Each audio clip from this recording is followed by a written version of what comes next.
Mes bien-aimés frères et sœurs, plusieurs incidents se sont déroulés sur le globe. Nous sommes obligés d'en parler et de guider les musulmans vis-à-vis de ceci. L'un d'entre eux fut la prise d'otages à Sydney en Australie, et l'autre fut le massacre dans l'école de Peshawar au Pakistan.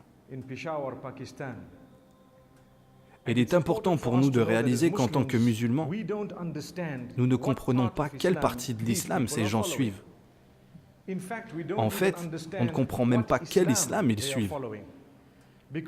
Car l'islam est une religion totalement différente de ce que ces gens pratiquent. L'islam n'enseigne pas le meurtre de personnes innocentes. Il n'enseigne pas le meurtre de femmes et d'enfants. Et en fait, Mohammed sallallahu alayhi wa sallam, lorsqu'il entra dans la ville de la Mecque, durant l'année appelée Amul Fath, après la victoire de la Mecque, il dit très clairement que ceux qui ont rendu les armes ne doivent plus être touchés ni blessés. Ce sont désormais des gens innocents. Il mentionna aussi clairement non seulement l'interdiction de blesser ou de violenter les femmes, enfants et personnes âgées, ceux qui étaient dans leur maison ou dans leur lieu de culte, mais il mentionna aussi l'interdiction de détruire les arbres et les infrastructures. Donc ceux qui détruisent ne serait-ce qu'une infrastructure ne suivent pas l'islam. Ceux qui détruisent l'écosystème ne suivent pas l'islam. Ceux qui veulent violenter les femmes, les enfants, les personnes âgées, les gens dans leur lieu de culte, les non-combattants, les personnes innocentes, ils ne suivent pas l'islam. C'est pourquoi il est important pour nous de parler de cela. Car aussi frustrés que nous puissions l'être vis-à-vis de ce qui peut se passer en terre d'islam, cela ne nous donne pas le droit d'aller blesser des gens qui ne sont pas directement impliqués. Puisse Allah nous bénir et nous protéger. Le premier point que j'aimerais aborder est celui de prendre des otages en islam. Ce qu'il s'est passé et ce qu'il se passe si on y regarde de plus près,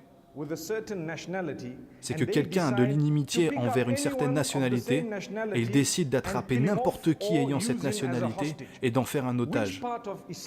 Quelle partie de l'islam enseigne cela? Quel hadith? Quel verset coranique? Quand une personne est innocente, pas du tout impliquée, il y a des gens, que ce soit en Irak, en Syrie ou n'importe où ailleurs, qui sont partis sur place dans un but humanitaire. Nous le savons tous. Des gens partis aider, appartenant à des organisations islamiques bien connues. Après un certain temps, les gens sont enlevés simplement à cause de leur nationalité. Et on en fait des otages. Et peu de temps après, ils sont exécutés au nom de l'islam. Vous et moi n'avons rien à voir avec cela. Vous et moi condamnons ces pratiques et ne les cautionnons nullement. Donc ce système barbare n'a rien d'islamique, sans l'ombre d'un doute. Si vous regardez l'islam que nous suivons pour certains depuis notre naissance, nous ne connaissons qu'un islam pacifique. Nous vivons avec les musulmans, les non-musulmans, les gens du livre, les juifs ou chrétiens et les autres, les hindous, les agnostiques, les athées. Jamais nous ne sommes rentrés en conflit avec eux concernant le vivre ensemble, la vie et leur liberté. Si vous rencontrez un problème avec quelqu'un, vous en faites part aux autorités. Ce sera ensuite au tribunal de trancher. Parfois le tribunal vous donnera raison ou parfois il déclarera que quelqu'un que vous désignez comme coupable est innocent. Dans ce cas-là, laissez ça pour le jour du jugement, quand Allah subhanahu wa ta'ala sera le juge. Mais ne vous en chargez pas personnellement. Ne dites pas, parce que le tribunal l'a déclaré innocent et que moi je sais qu'il est coupable, je vais le blesser, je vais le tuer, je vais le violenter, je vais le voler. C'est absolument incorrect et anti-islamique. Si vous regardez ce qui s'est passé au Pakistan il y a 2 jours, plus d'une centaine d'enfants ont été tués. Pourquoi? Quelle était la raison? Pourquoi? Certains argumenteront en disant « Oh, c'était des enfants militaires ». Ce n'est pas une raison, en aucun cas. Ce sont des enfants innocents. Le monde entier reconnaît leur innocence. Certes, certains ont pillé et ont massacré nos propres enfants, nous le savons. Mais deux mauvaises actions n'en font pas une bonne. Rappelez-vous de cela. Certains voudront justifier leurs actes en disant « Ils nous bombardent chaque jour, ils tuent nos enfants chaque jour, ils font ça quotidiennement, avec des drones, etc. » Mon frère, ma sœur, nous comprenons, nous souffrons, notre cœur saigne. Nous désirons résoudre le problème. Nous essayons de régler certaines choses. Mais en même temps, cela ne nous donne pas le droit et cela ne justifie pas le meurtre d'enfants innocents. Si quelqu'un a assassiné quelqu'un d'autre, subhanallah, cela ne nous donne pas le droit d'assassiner une tierce personne. Puisse Allah nous protéger, nous donner la guidance et la facilité. Il est important pour nous de comprendre cela. Le monde saigne aujourd'hui et les gens blâment les musulmans.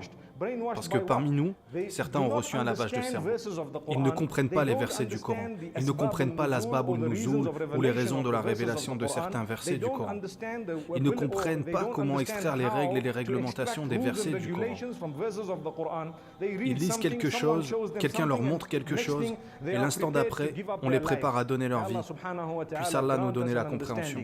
Nous devrions donner nos vies pour lutter afin de gagner les faveurs d'Allah à travers l'obéissance, la prière. Prenez Mohammed sallallahu alayhi wa sallam par exemple. Quand il se rendit à Taïf, ils l'ont battu, lui, personnellement, physiquement. Il saignait.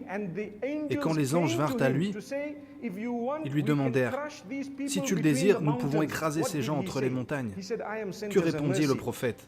Il dit « Je suis envoyé comme miséricorde.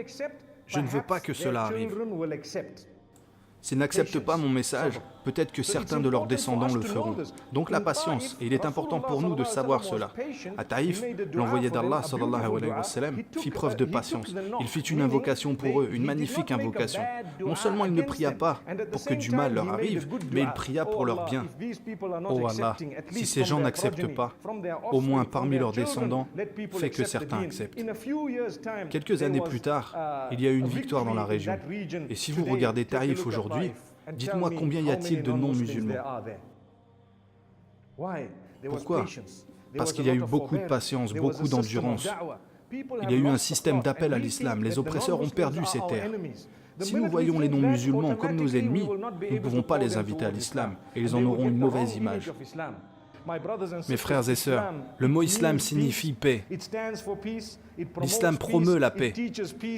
Il enseigne la paix. Et tout ce que vous atteindrez sera la paix.